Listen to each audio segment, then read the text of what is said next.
इनकी औकात कैसे हुई भारत में रहकर भारत के टुकड़े होने की बात करते हैं, भारत में भारत के प्रधानमंत्री के घर में घुसने की बात करते हैं। इनकी औकात कैसे हुई? बांग्लादेश समझ रखे हैं, पाकिस्तान समझ रखे हैं, श्रीलंका समझ रखे हैं। ये भारत है, बदला हुआ भारत है। ये वो भारत नहीं है जो ये चाहेंगे जो बोल के चले जाएंगे। इस देश को खतरा है राहुल गांधी से, इस देश को खतरा है ममता बनर्जी से, इस देश को खतरा है अखिलेश यादव से, इस देश को खतरा है अरविंद केजरीवाल से, इस देश से खतरा है स्टालिन से, इस देश को खतरा है वामपंथियों से, इस देश को खतरा है लालू परिवार से, इस देश को खतरा है अलगाववादी शक्तियों से, इस देश को खतरा है उन तमाम देश की गुमराह हुई जनता को जो खटाखट के चक्कर में अपना वोट राष्ट्र विरोधियों को दे दिए। इस वक्त बांग्लादेश पर बहुत बड़ा एक राजनीतिक संकट है। आपने देखा कि किस तरीके से वहां की प्रधानमंत्री शेख हसीना देश को छोड़कर भागी और उसके बाद वहां के जो प्रदर्शनकारी थे उन प्रदर्शनकारियों ने किस तरीके से प्रधानमंत्री के आवास में तोड़फोड़ की, आगजनी की और उसके बाद वहां से जो सामान चोरी करते हुए गए, वो तस्वीरें हम सभी ने देखी। अब कांग्रेस के नेताओं का ये कहना है कि भारत में भी ऐसी स्थिति आ सकती है, लोग प्रधानमंत्री मोदी के आवास में घुसकर भी ऐसी हरकत कर सकते हैं। तो इसी पे आज भारत की जनता से रिएक्शन लेंगे, जानेंगे कि ये क्या सोचते हैं, क्या जो वाकई जो बांग्लादेश में घटना घटित हुई क्या वो भारत में भी उसकी आशंका है घटने की। तो सीधे आपसे चर्चा की शुरुआत करेंगे। क्या शुभ नाम है सर आपका? अमन शुक्ला, प्रयागराज से जी। तो शुक्ला जी ये बताइए, कांग्रेसी नेता कह रहे हैं कि जो बांग्लादेश में घटा वो भारत में भी घट सकता है। ये कांग्रेसी नेता थे कौन आपको पता है? सलमान खुर्शीद। ये ऐसे लोग हैं, ये वास्तव में जो बोल रहे हैं मोदी जी को विचार करना चाहिए भविष्य के लिए। क्या विचार करना चाहिए? तुरंत जनसंख्या नियंत्रण बिल ला देना चाहिए, तुरंत समान नागरिक कानून संहिता ला देना चाहिए, तुरंत से एनआरसी पर विचार करना चाहिए, तुरंत वक्फ बोर्ड को बैन करा देना चाहिए। इन्होंने बोल के मोदी जी को आगाज कराया है। हम तो इन्हें धन्यवाद बोलेंगे और साथ में मोदी जी और योगी जी, अब योगी जी को लाना जरूरी है क्योंकि इनका इलाज योगी जी और मोदी जी औषधि हैं। इलाज करेंगे योगी जी और मोदी जी औषधि देंगे। मोदी जी औषधि केंद्र से देंगे, इलाज करेंगे योगी जी अपने अस्त्र शस्त्र से। जो सुई है डॉक्टर की, जो कैंची है, भाई इलाज करना ऐसे लोगों की बहुत आवश्यकता है। इनकी औकात कैसे हुई भारत में रहकर भारत के टुकड़े होने की बात करते हैं, भारत में भारत के प्रधानमंत्री के घर में घुसने की बात करते हैं। इनकी औकात कैसे हुई? बांग्लादेश समझ रखे हैं, पाकिस्तान समझ रखे हैं, श्रीलंका समझ रखे हैं। ये भारत है, बदला हुआ भारत है। ये वो भारत नहीं है जो ये चाहेंगे जो बोल के चले जाएंगे। देश की जनता जान गई है, ऐसे अराजक तत्वों का इलाज करेंगे। यही बंगाल के, हम आते हैं पश्चिम बंगाल में, बंगाल की मुख्यमंत्री क्या बोला करती थी? उनका बयान है कि बांग्लादेश से जो आएगा उन्हें हम अपने यहाँ जगह देंगे। फिर वो क्यों चीखने लगी? क्योंकि उन्हें पता है कि कभी भी आ सकते हैं अमित शाह के सेना और लगा देंगे लाइन पे। अब हमें आपको समझने की जरूरत है, अब इस देश में सभी को एक हो जाना है, अगड़े पिछड़े। इससे अब समझ में आया राहुल गांधी इस देश में जाति जनगणना क्यों कराना चाहते हैं? ताकि हम आप जाति की लड़ाई में ऐसे लड़ते रहें और देश में इनके हितैषी आगे यहाँ कांड कर जाएं। कौन सा कांड? जो अभी खुरैसी नामक पता न कौन सा एक चुटकुल्ला था, बोल दिया। भाई ऐसे लोगों से अब सतर्क रहना है, जाति लड़ाई में नहीं लड़ना है। अब एक होना होगा, हम सब भारतीय हैं और भारत की भावना में रहना होगा। वे सभी लोग एक हो जाएं, संगठित हो जाएं, अन्यथा की स्थिति में पश्चिम बंगाल हमारा, जम्मू कश्मीर हमारा, क्या क्या हालत हुए थे, क्या क्या दुर्दशाएं हुए थे, क्या आप सब भूल गए? हम आप ये नहीं भूल सकते और ना ही भूलने देंगे। और ऐसे अराजक तत्वों को पुनः चेतावनी देते हैं दिल्ली से कि हम अभी देश में नरेंद्र मोदी को बैठा के रखे हैं। आज ही हमारे देश में प्रत्येक व्यक्ति के हृदय में राष्ट्र के प्रति भावना है, राष्ट्र के प्रति ऐसी भावना है कि हम संगठित हो जाएंगे और ऐसे अराजक तत्वों को आप बात करते हैं। ये बांग्लादेश प्रधानमंत्री, बांग्लादेश समझ रखे हैं, प्रधानमंत्री घर तक चले जाएं, अरे एक चूसे मुंह करके देखा है, इस देश की जनता मिलकर उन्हें लताड़ने का काम करेगी। ये बताइए, जो सलमान खुर्शीद ने कहा कि जो बंगाल में घटा वो भारत में भी घट सकता है, क्या उनका कहने का मतलब ये है कि यहाँ पे भी हिंदू मंदिरों को टारगेट कर देंगे, यहाँ पे भी हिंदू घरों को टारगेट कर देंगे? क्या वो ऐसा कहना चाह रहे हैं? भाई इसके अलावा उन्हें आता क्या है? इसके अलावा उन्हें आता क्या है? देश को आतंकवादी गतिविधियों में लिप्त रखना, दंगा करना, प्रसाद करना, ये सब उनके काम है। लेकिन इनके संरक्षक, शांति दूत, मोहब्बत की दुकान राहुल गांधी क्या कहते हैं? हिंदू हिंसक है। बयान कौन दे रहा है? बयान कौन दे रहा है? जो दे रहा है उसका धर्म देखिए। बयान कौन दे रहा है? जो दे रहा है उसका धर्म देखिए और वो जिस पार्टी से उसे देखिए। अब आइए लौट कर राहुल गांधी क्या बोलेंगे? हिंदू हिंसक होता है। अगर राहुल गांधी आप बताइए कि इस देश का हिंदू हिंसक होता, तभी तक यह व्यक्ति जिंदा कैसे है? अगर हिंदू हिंसक होता तो यह व्यक्ति जिंदा कैसे है और हिंसक होता, इसके बयान के बाद भी एक भी उपद्रव क्यों नहीं हुए? अब समझने की जरूरत है। बांग्लादेश में ऐसी घटना क्यों घटी अगर हिंदू हिंसक होता? भाई बांग्लादेश, अब राहुल गांधी मौन है, इसीलिए मैंने एक बार बहुत पहले ही बोला था कि राहुल गांधी के मुंह में पता नहीं कौन सा बेबी किक लगा देते हैं लोग जब ऐसी घटनाएं होती हैं दूसरे लोगों के द्वारा।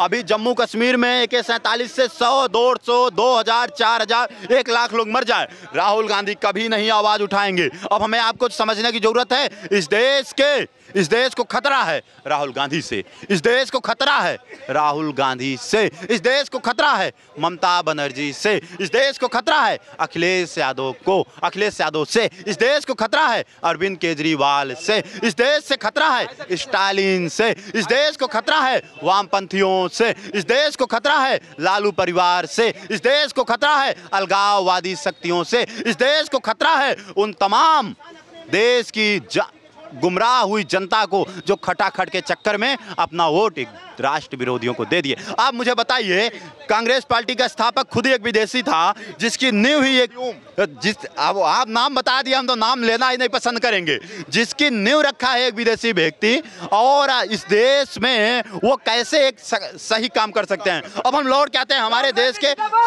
देखिए राहुल गांधी जिंदाबाद कहने वाला एक कबूतर आ गया, कांग्रेसी कबूतर, कम हियर माई कबूतर, कम हियर माई कांग्रेसी कबूतर। ऐसे कांग्रेसी कबूतर घूमते रहेंगे। ये आतंकवादी समर्थक हैं, ये आतंकवादी गतिविधियों को बढ़ाने वाले लोग हैं, एक नक्सलवादी गतिविधियों को बढ़ाने वाले लोग हैं, और इनका सरगना, इनका संरक्षक राहुल गांधी है। आप बताइए, इस देश में आतंकवादी गतिविधियां होंगी उससे आप प्रसन्न होंगे? इस देश के प्रधानमंत्री के कार्यालय में घुसकर, घर में घुसकर धमकी देने वाले लोगों का ऐसे नहीं, बीजेपी के राज में हो जाए छाती में चढ़ के नरेंद्र मोदी मारेंगे, मारे हैं। और उससे छोड़िए, आपकी हिम्मत कैसे हुई, आपके नेता की हिम्मत कैसे हुई ये कहने की? भाई आप अगर फिर राहुल गांधी जिंदाबाद कैसे? राहुल एक सेकंड, हिंदू हिंसक है नहीं, राहुल गांधी फिर राहुल गांधी जिंदाबाद क्यों? राहुल गांधी जिंदाबाद क्यों? मेरा नेता एक ही है, मेरा नेता कौन है? हनुमान बेनीवाल जो डाल रहा है लोकसभा के अंदर शेर की तरह डाल रहा है। राहुल गांधी जिंदाबाद क्यों बोल रहे हैं? राहुल गांधी जिंदाबाद बोल क्यों नहीं बोल सकते क्या? क्यों बोलेंगे? नरेंद्र समय आने में जवाब देगा हिंदुस्तान के गांधी नहीं बोल सकते क्या? राहुल गांधी इस देश में आतंकवाद फैलाएंगे, राहुल गांधी इस देश में दंगा फैलाएंगे, राहुल गांधी इस देश में अराजक तत्वों को फैलाएंगे, राहुल गांधी को इस देश में टुकड़े टुकड़े में बांटने की तैयारी कर रहे हैं। ये राहुल गांधी के लोग हैं। 60 साल देश क्या चला आपको पता नहीं है? आए दिन मारे जाते थे, जो स्थिति थी, जो बांग्लादेश में घटना सुनी, बांग्लादेश की हालत भूल गए। बांग्लादेश में कौन मारा गया? अभी भी बांग्लादेश में हुआ नहीं, बांग्लादेश में कौन मारा गया? बांग्लादेश नहीं, कांग्रेस के नेता कह रहे हैं कि भारत में भी ऐसा हो सकता है। क्या ऐसा भारत में हो सकता है कि नहीं? नहीं हो सकता। कांग्रेस के नेता क्यों बोल रहे हैं? ये राहुल गांधी आप जिस कांग्रेस के नेता साल चलाया है उसको आप खराब नहीं कर सकते। बोलेंगे राहुल गांधी नहीं, राहुल गांधी बोलते हैं हिंदू हिंसक है, बांग्लादेश में हिंदू मारा गया, अब कराइए ना जाति जनगणना, कराएंगे। भागते कहाँ हैं? भागना नहीं है, रुकिए एक मिनट। आज कांग्रेस के नेता ये कह रहे हैं कि भारत में भी ऐसी स्थितियां बन सकती है। क्या बन सकती है? नहीं बन सकती है। क्यों बोल रहे हैं फिर कांग्रेस के नेता? एक नेता के कहने से कुछ नहीं होता। एक मछली क्या पूरे तालाब को गंदा? सलमान खुर्शीद कोई छोटे नेता है क्या? सलमान खुर्शीद को नहीं मानते हम। राहुल गांधी सलमान खुर्शीद कोई छोटे नेता है क्या? नहीं है छोटे नेता, वो अपनी जगह बड़े होंगे। क्या उनका बयान पार्टी का बयान नहीं है क्या? नहीं, उनका पार्टी का मतलब उनका हम राहुल गांधी का ऐसे लोग आज बांग्लादेश में मारे जा रहे हैं। जाकर राहुल गांधी से कहिए ना, बांग्लादेश में जो मारा गया है उसकी जाति जनगणना करिए। भाई हमें बांग्लादेश से प्रयोजन नहीं है, हमें प्रयोजन यह है कि जो हिंदू बांग्लादेश को बलात्कार किया उठेगा, क्योंकि खुर्शीद, सुनिए, सलमान खुर्शीद का बयान आया है कि जो बांग्लादेश में हो रहा है, सलमान खुर्शीद का आपको नहीं पता है, आपको पता नहीं करना है। ऐसे लोग पता नहीं करेंगे सलमान खुर्शीद बोल क्या रहा है। ये मोहब्बत की दुकान है। अब राहुल गांधी के लोग हैं, राहुल गांधी जिंदाबाद क्यों? इस यहाँ जब मैं डिबेट कर रहा था, राहुल गांधी जिंदाबाद क्यों, हनुमान बेनीवाल का समर्थन करते हैं, अच्छी बात है, करिए। क्यों राहुल गांधी जिंदाबाद नहीं रहेगा? वो इस देश का आतंकवादी है, वो बलिदान दिया है। आपातकाल भूल गए, ये बलिदानी है। आपातकाल भूल गए। क्या हालात है, ये आपातकाल, ये बांग्लादेश को समर्थन करते हैं, ये चाहते हैं इस देश में बांग्लादेशी हालात हो, आप करते हैं, इनके बयान कहते हैं आपातकाल ठीक है। काला दिन अपने बाप दादाओं से पूछिए, जब लाठी चलती थी, जब पुरवैया बहती थी, क्या हालात होता था। आपातकाल के बारे में बाप दादाओं से बात करिए। आप भाई साहब छोड़िए, हमारे बाप दादा मरे हैं, हमारे रिश्तेदार मरे हैं, वो इसीलिए आपातकाल का समर्थन करते हैं, इसीलिए आप आपातकाल का समर्थन करते हैं। ये आपातकाल का समर्थन जानते हैं क्यों करते हैं? क्योंकि आपातकाल के दौरान इनके बाप दादा जो लाठी खाए थे ये भूल गए, ये कांग्रेसी खटाखट के चक्कर में है। भाई गोली खाई। भाई साहब ठीक है बस भैया, ठीक है भाई, ठीक है बस। बांग्ला गौ हत्या किसने करवाया था? नहीं, बांग्लादेश उतना बड़ा मैटर में मत जाइए, अभी ठहर जाओ भाई। अच्छा शुक्ला जी, मेरा अगला सवाल आपसे ये है, क्या शेख हसीना को भारत से संबंध रखने में, भारत का भला चाहने में ये कीमत चुकानी पड़ी?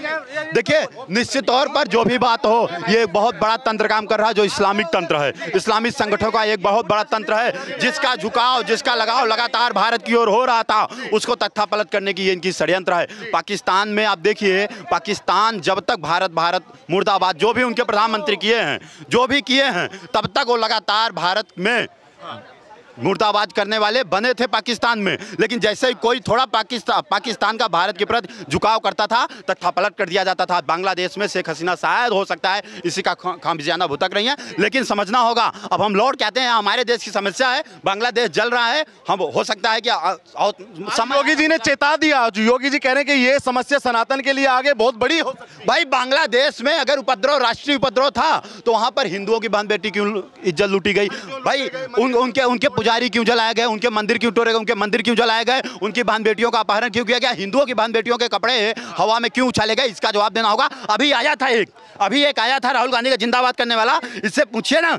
राहुल गांधी का समर्थन इसलिए करता है क्योंकि राहुल गांधी जातीय जनगणना की बात करता है। जाके राहुल गांधी बांग्लादेश में जातीय जनगणना कराएं, उनसे पूछो ना, जाके बांग्लादेश में वो एक आदमी का जातीय जनगणना कराएं। की बात तो नीतीश कुमार ने भी की थी, नीतीश कुमार इनमें साथ में, इनके जब अपना साथ देते तो सही है और जो साथ ना दे वो गलत है। आइए हम उसका जवाब देते हैं। नीतीश कुमार ने जातीय जनगणना की बात की और जातीय जनगणना हुई। आज जातीय जनगणना से बिहार की क्या स्थिति आप बताइए? उससे लाभ क्या हुआ? उससे लाभ तो नीतीश कुमार से पूछो ना, ये चीज आप नीतीश कुमार से पूछो, आज जेडीयू से पूछो, आज एनडीए से पूछो, रुके आज एनडीए से पूछो। अच्छा, जो बांग्लादेश में हुआ उसके बारे में क्या आपका? देखो, बांग्लादेश में जो हुआ वो बेहद चिंताजनक है और भारत ने जो उनके प्रधानमंत्री के लिए किया वो बिल्कुल सही है। क्योंकि जिस तरह से जिस तरह से भारत ने उनको हिस्सा दिया, उसके बाद उन्होंने बांग्लादेश में जिस तरह से भारत के लिए काम किया, भारत के समर्थित सरकार चलाई एक बांग्लादेश में, तो हसीना शेख को बिल्कुल भारत में लाना सही था। उसके अलावा जो ये सलमान खुर्शीद की बात कर रहे थे, सलमान खुर्शीद ने आज ये बोला कि जो बांग्लादेश में हुआ है वो यहाँ पे भी हो सकता है। उनके जो बयान है वो एक तरह से कहीं ना कहीं बहुसंख्यक को डराने के लिए है। अच्छा, हाँ। वो ऐसा कह रहे हैं इसलिए कि बहुसंख्यक डर कर रहे देश के अंदर। हमारे देश में बहुसंख्यक है हम लोग, इसलिए ऐसा बात मैं कह रहा हूँ आपको। लेकिन बांग्लादेश के हालात को लेकर अगर वो इस तरह का बयान दे रहे हैं तो निश्चित रूप से कहीं ना कहीं विदेशी फंडिंग भी होगी उनको। और वो ऐसे नेता हैं जो देश के अंदर 2 महीने रहते हैं और बाकी के 10 महीने बाहर रहते हैं वो, तो ऐसे नेता हैं वो। देखिए, और जहाँ उन्होंने राहुल गांधी की बात की, राहुल गांधी जय की बात की, तो देश के अंदर अगर लोकतंत्र नहीं है, देखिए मैं ये क्या कर रहे हैं, ये एक तरफ ही सपोर्ट करे जा रहे हैं। एक तरह सपोर्ट नहीं होना चाहिए देश में। अगर एक तरह सपोर्ट होता तो ये देश में जो इस बार इलेक्शन का रिजल्ट आया वो नहीं आता। देश में एक तरफा सपोर्ट नहीं होना चाहिए। अगर बांग्लादेश में आज एक तरफा सपोर्ट था, इसी कारण इतना बड़ा आंदोलन खड़ा हुआ। चलिए ठीक है। शुक्ला जी, आज पाकिस्तान के रावलपिंडी में मिठाइयाँ बांटी जा रही हैं, वहाँ पे जश्न मनाया जा रहा है और कह रहे हैं कि ये बहुत अच्छा हुआ, ये शेख हसीना की हार है, 1971 गलत हुआ था और आज मोदी की हार है। देखिए, मोदी की हार, शेख हसीना की हार, 1971 गलत हुआ और मिठाई, इन सभी के पीछे आपको नहीं लग रहा है एक तंत्रकार कर रहा है जो वैश्विक पटल पर अभी आपने देखा इस्लामिक संगठनों का नहीं। हम पूछते हैं भारत का एक मुसलमान कहता है कि हम इजराइल का सामान नहीं लेंगे। समझिए, भारत का मुसलमान कहता है इजराइल का सामान नहीं लेंगे, भारत का मुसलमान कहता है अंबानी का सामान नहीं लेंगे, अंबानी का सामान नहीं लेंगे, पतंजलि का सामान नहीं लेंगे। क्यों? क्योंकि ये सनातनी विचारधारा से लथपथ हैं, प्रेरित हैं, उसे काम करते हैं। अब आप समझिए, ये इस्लामिक संगठनों की एक फंडिंग है। और भाई ने जो भी बहुत अच्छे सकारात्मक अपने बयान दिए, ठीक है, वो आपके निजी तर्क हैं, लेकिन भाई मैं कह रहा हूं, हमको आपको जाति के नाम पे लड़ाकर इस देश में जनसंख्या नियंत्रण बिल को नहीं लाने दिया जा रहा है। समझिए, मूल पर जाइए। जाति के नाम पे हमको आपको लड़ाया जा रहा है ताकि हम आप जनसंख्या नियंत्रण बिल पर बात ही न कर पाए। जातीय जनगणना के नाम पे हमको आपको इसलिए लड़ाया जा रहा है ताकि आप पश्चिम बंगाल के हालात पर नजर ही न डाल पाए। समझिए षड्यंत्रों भाई, ऐसे हम आप भाई इतने दिन से हम सेकुलर हुए, भारत का विभाजन भी कर दिए, महात्मा गांधी बोले फला करोड़ दे दो, फला करोड़ भी दे दिए, उसके बाद भी समझिए भारत का विभाजन क्यों हुआ? हिंदू मुस्लिम दंगे के कारण धार्मिक आधार पर विभाजन हुआ। मुसलमान जाए अपना, हिंदू जाए अपना, यही बात हुई थी। फिर हमारे महात्मा गांधी धरने बैठ गए कि कुछ देना है, चल भाई दे भी दिए। उसके बाद भी इनका पेट नहीं भरा। ये कहते हैं जो रहना चाहें रह लेते हैं। आज उन्हीं के इस बयान के कारण इस देश के हालात क्या है पता है? आज हमें आपको ये बोलना पड़ रहा है। नहीं, नौबत क्या आती, फिर हमारी आपकी घर घर की बात होती और घर घर की बात सुलझ जाती। आप बताइए, अब भाई की तरफ लाइए कैमरा, भाई ईमानदारी से बताइएगा, देश का विभाजन धर्म के आधार पर हुआ या जाति का? ईमानदारी से माइक लीजिए। देश का विभाजन जो हुआ वो सही था, ठीक है। तरीके देश का विभाजन हुआ, सही हुआ।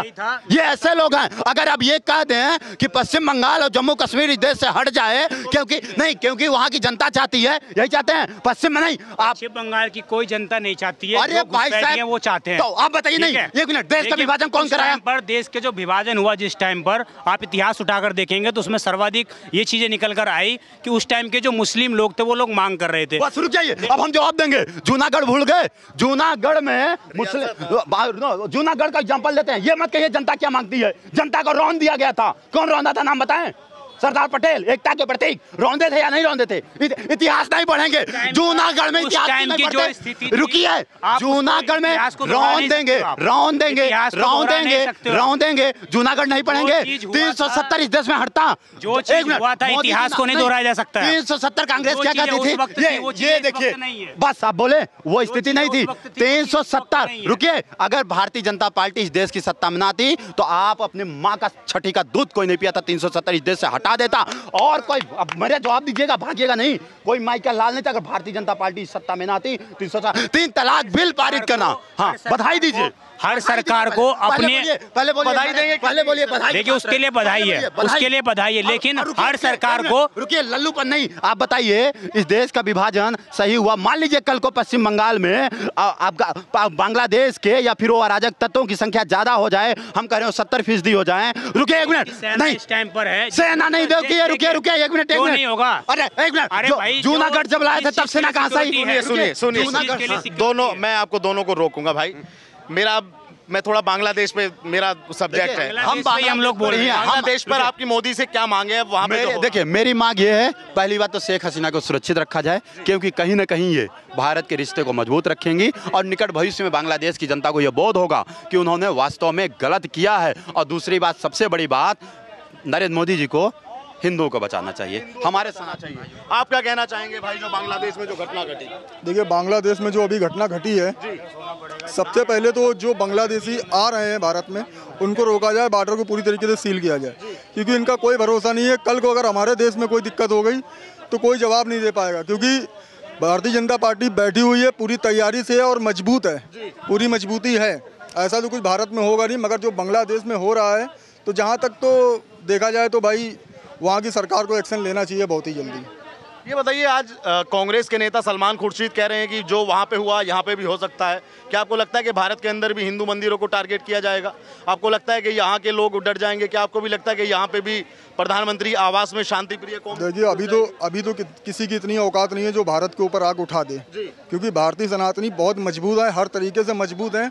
किसी की इतनी औकात नहीं है कि भारत की तरफ आग उठा के। मोदी जी से क्या मांग करते हैं आज? मोदी जी से हम मांग करते हैं, बांग्लादेशी को एंट्री बिल्कुल भी ना दें भारत के अंदर। इनको जल्द से जल्द रोका जाए, सारे बॉर्डर सील करे जाए, इनकी एंट्री बिल्कुल भी नहीं होनी चाहिए भारत के अंदर। धन्यवाद। ये तमाम लोगों की राय आपने सुनी। आप भी वीडियो पे अपनी राय रखिएगा और चैनल पर नया है तो चैनल को सब्सक्राइब कीजिएगा। धन्यवाद।